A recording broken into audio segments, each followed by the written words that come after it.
today's objective is again determine the domain and range of a linear function,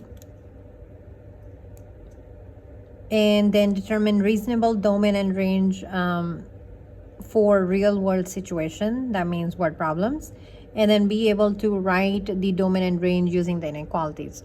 So the concept is same.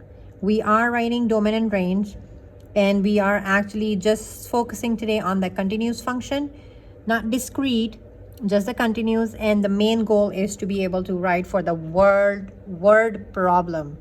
So that's something where you have to pay more attention towards, because for the word problem you're not going to see a graph, so we have to come up with the x and the y numbers on our own and be able to write that one. Let's fill in these blanks. The blank is the set of all input values independent in x values. What do you think what that is? X values. Domain, because your keyword Dixie tells you that x value. Of a relation or a function, domain is always read from which direction do you read the domain? Left to right. For the graph, the blank is the set of all output values dependent or y values, that would be range. The keyword tells us that of a relationship, of a relation or function. Range is read from, since it's the y, so it is always read from bottom to top on a graph.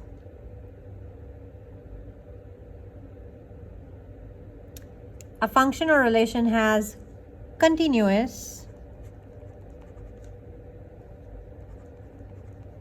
domain and range if its values are unbroken over part of a graph. That means it's just a connected graph, or a connected graph that makes a line. How do we write domain and range for a continuous function? You already know how we do that. For the continuous function, the domain is written as box less than x less than box. This would be the left and this would be the right number. And then for range, the same format. Box less than y less than box, this would be the bottom number and that would be the top number. So this is easier when you have the graph. Okay, now if you have a word problem, I'm gonna have you make a note over here for the word problem. First, of course, you have to read the equations and then you have to determine what x and y is. Step number 1 would be your equation.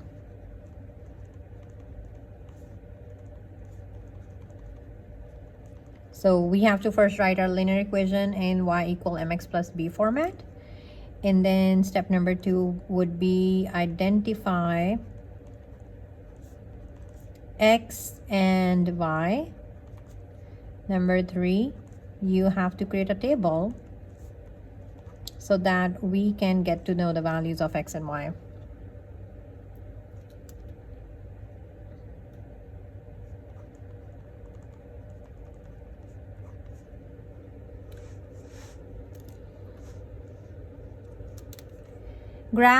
Graphs with blank frequently have domain and range in the form of x greater than number or y less than or equals to number with one end.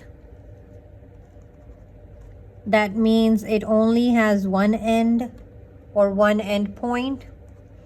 The other side would be an arrow. So if you notice all the 4 graphs at the bottom, I have only one point every time.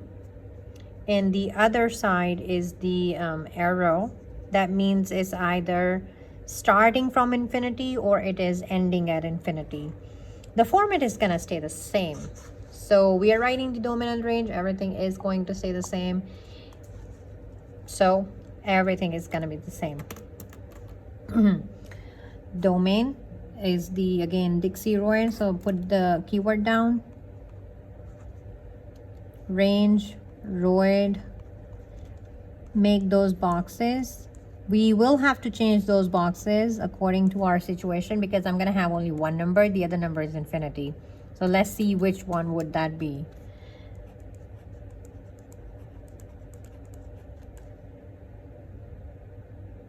This is open circle. So write your keyword no color, no line. No color, no line. So I'm not going to put any line underneath. Domain is left to right. So the leftmost point is -2 over here on the X. And the right is, this is the arrow. So it goes forever. So this is infinity. This is infinity. Cross that end. I don't need that end. And I will rewrite that equation where X is in the front. So X, open the angle towards X and put -2. So this is X greater than -2. Let's write the range, bottom to top. So the bottommost point is 0 and the topmost point is the arrow, so infinity. Cross that side and just fix it. Y greater than 0. Easy.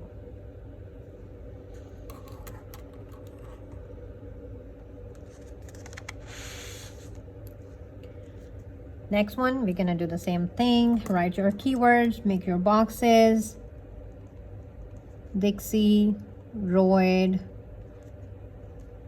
Make your boxes where we can write our numbers.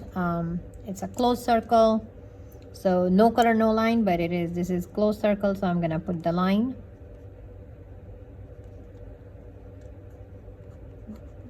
Range. All right, now let's find the numbers. So domain is left to right. So the leftmost point, this is arrow, infinity. So this is actually infinity. So the first over here, the first starting point is infinity. And the ending point is, X is 3. This time you cross out the front side. And this is easier because it's already written the way it should be. X is in the front. So X less than equals to 3.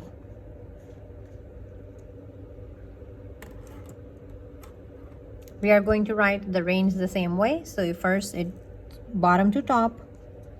So the bottommost point is the arrow. So put infinity. And the topmost point is 2. I have it. Cross this side out. You don't need it. And there you go. I have the answer. I'm just going to rewrite it in a better way. Y is less than equals to 2.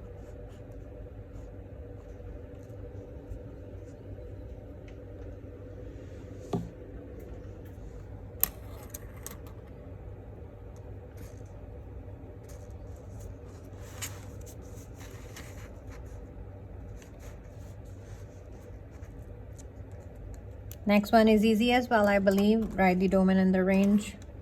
And domain and the range. You are following the same process, so everything is going to stay the same. Dixie, X, Royd, Y. Make those boxes, so we will fill in the numbers. One end is arrow, so I will have one of the number. It's a closed circle, so put a line.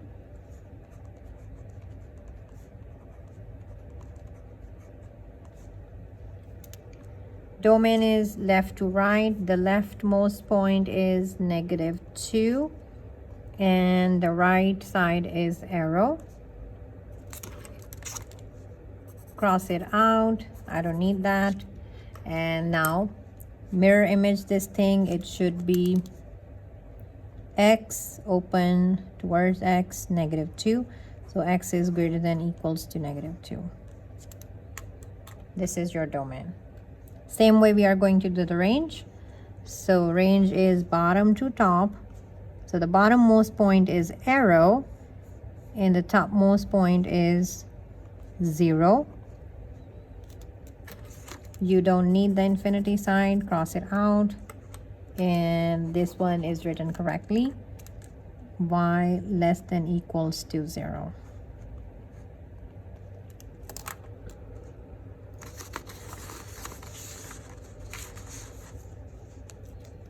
Next question, same way.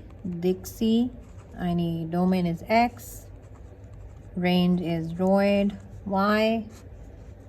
Make those boxes so I can put in the numbers.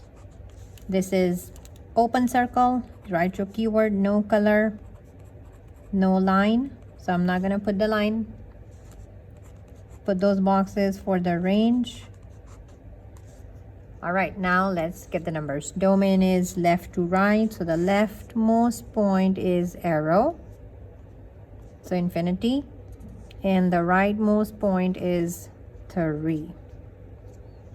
Cross out the infinity sign, we don't need that, and it should be X less than 3. Range is bottom to top. So the bottommost point is 2 and the topmost point is arrow. Cross out the arrow. And I just have to rewrite it where it should be Y, open towards Y, so Y greater than 2.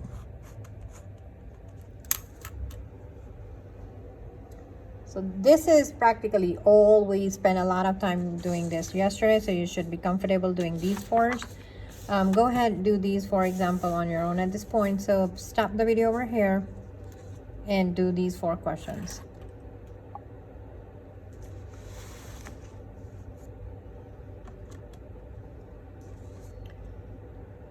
Reasonable domain and range of a word problem. So the first thing you're going to do is write the equation from the word problem, then identify X, Y, and then I need a table so I can write my values. Angela is renting a snow cone truck for a party. The truck charges a fixed cost of $75. Fixed cost. This is one-time payment. Fixed cost, that means B, y-intercept is 75 plus, so it should be plus, an additional cost of 25 per hour. That's your keyword per. So every hour Angela is paying $25. So 25, slope is 25.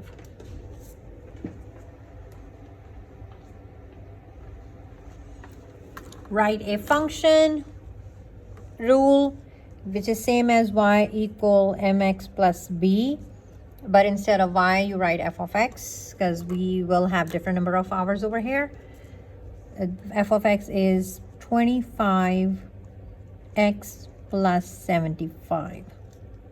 So even if she does not derive the truck, she still has to pay 75 for, and for every additional hour she will pay $25.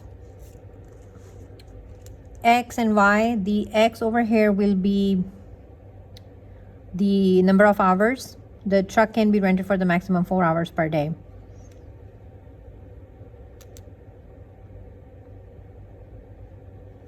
So over here, driving hours or hours per day. So this is hours. And Y, whenever you are dealing with the money, your money is always Y. So this would be her cost of renting.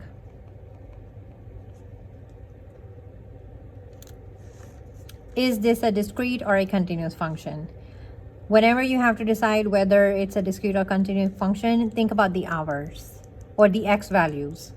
So in the X, now your Angela is renting the truck for certain amount of hours. She can do 4 hours every day. But think, can she do 1 hour? Yes. Can she do 1.5? Yes. Can she just drive for 2.5 hours? Yes, why not? Can she drive for 3.5 hours as well? Yeah. So you have those in between decimals. Whenever you have in between decimals, it is a continuous function. Okay, because we are measuring something. We are not counting as whole numbers. So when we are measuring something, it would be a continuous function. Why? Because we are measuring the time and the cost.